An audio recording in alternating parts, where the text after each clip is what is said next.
No to these experiments on humans.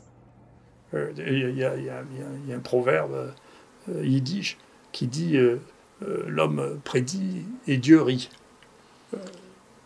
En réalité, c'est une zoonose, c'est une maladie des animaux qui a donné une épizootie, c'est-à-dire une épidémie chez les animaux, et cette épidémie a donné des cas humains, d'accord, ce qu'on appelle la zoonose, c'est des cas humains d'infection des animaux, et cette zoonose s'est transformée en épidémie humaine. Alors, oui, c'est une épidémie humaine, mais ça reste une zoonose, d'accord ?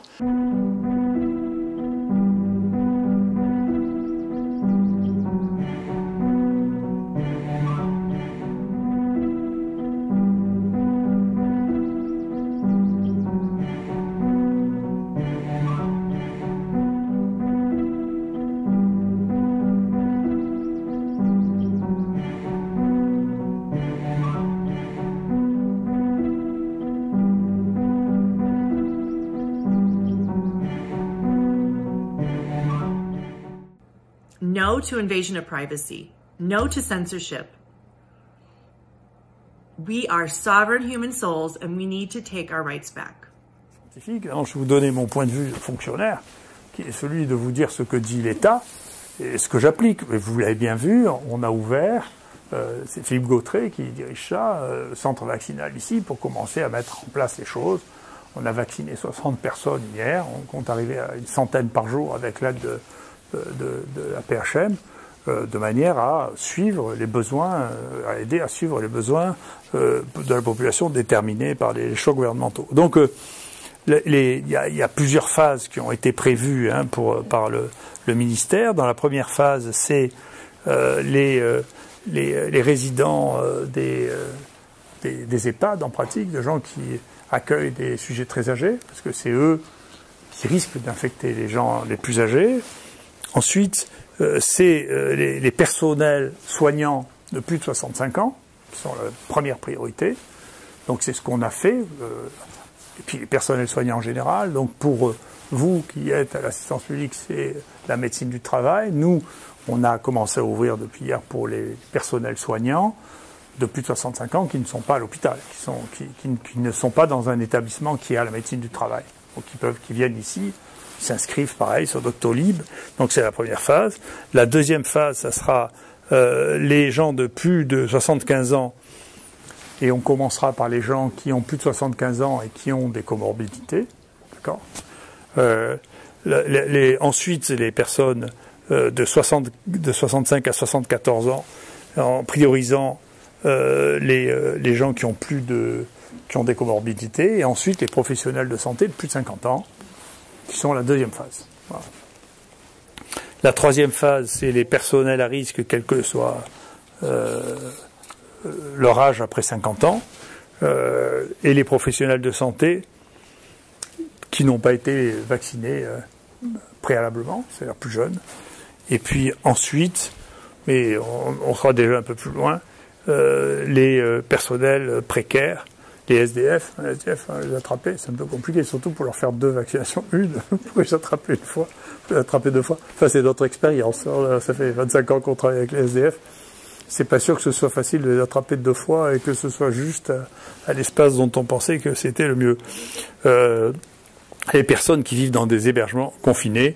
Et puis, enfin, tous les autres qui ont plus de 18 ans et qui n'ont pas été ciblés antérieurement. Donc, c'est un programme.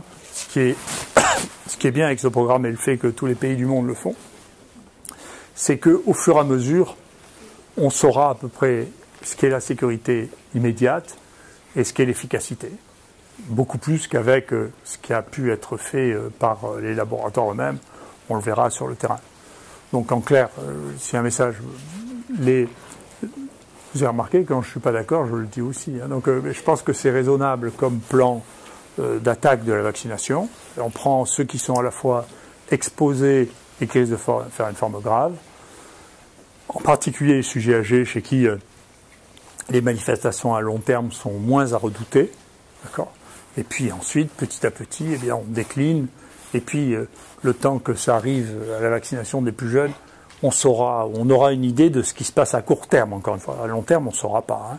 Mais à court terme, on saura dans 3 mois, 4 mois, quelle est l'efficacité et le risque qu'il y a à se faire vacciner.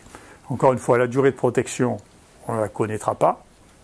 Il n'y a pas de moyen de la savoir à l'avance. On n'en sait rien. On verra bien. Et les effets à long, voire à très long terme, on ne les connaîtra pas encore. On verra bien.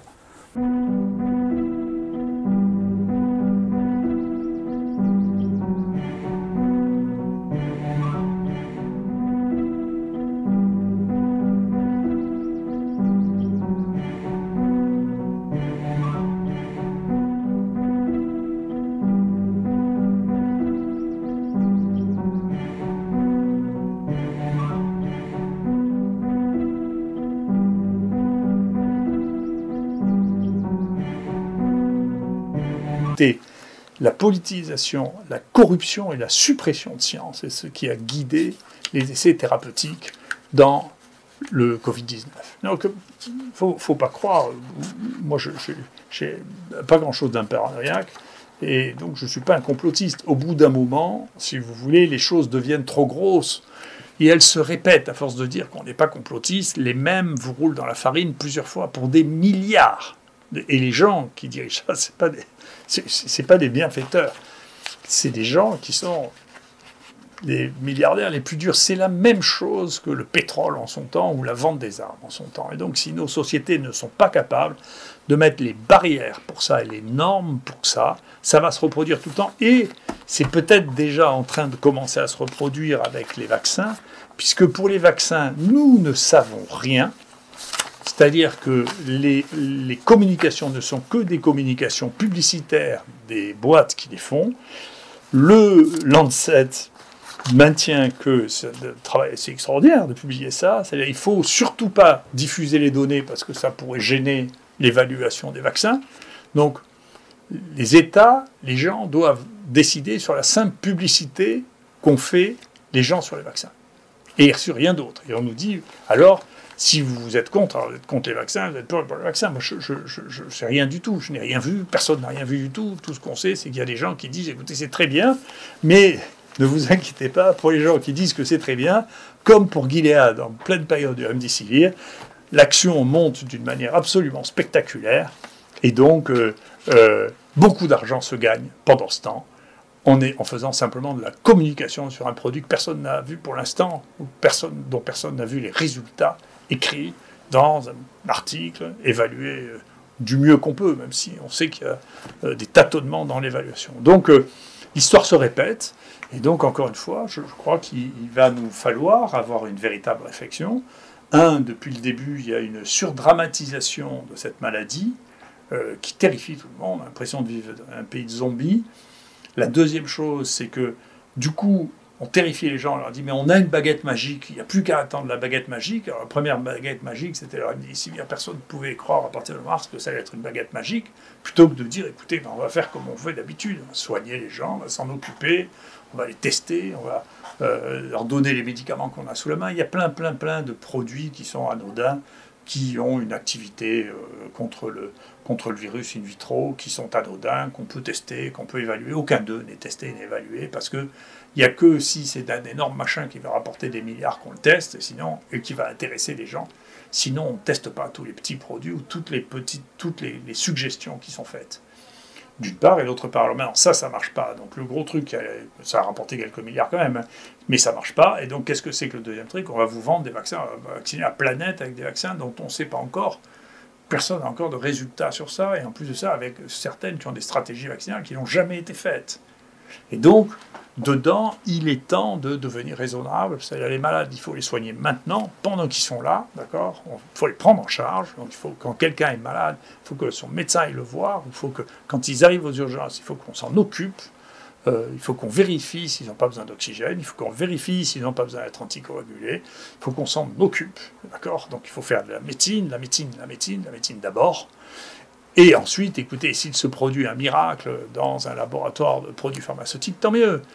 Mais on ne peut pas attendre qu'il y ait un miracle en laissant les gens sans s'en occuper en attendant, comme ça peut être fait au début de l'épidémie. Il faut soigner les gens, il faut revenir à la médecine, s'occuper des gens.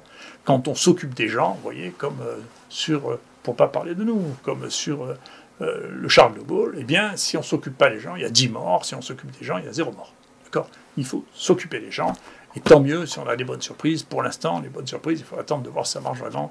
Je vois que ce qui marche, c'est que ça rapporte de l'argent. Pour le reste, on verra bien. Donc pour les vaccins, c'est individuellement les médecins qui doivent donner leur opinion. Moi, je ne vois pas trop les risques que courent les gens qui sont la cible la plus concernée, c'est-à-dire les sujets âgés, fragiles. Je ne vois pas le risque qu'ils courent, parce que c'est les populations qui ont été testées et qu'on a un peu de recul, quelques mois, pour voir que ça ne donne pas de choses catastrophiques.